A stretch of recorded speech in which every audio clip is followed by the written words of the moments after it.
Okay guys, I just wanted to pop in really quick to share with you how I use my Florentine leather camera bag as a toiletry bag in my weekender.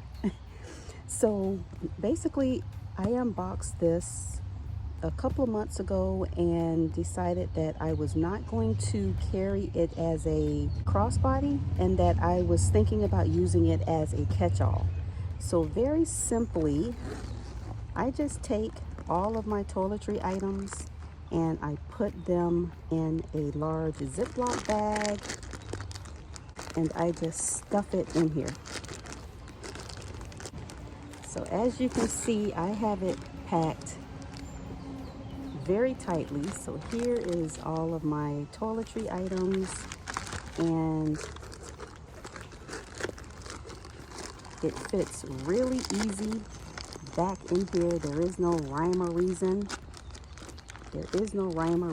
I just squeeze it in here as best I can,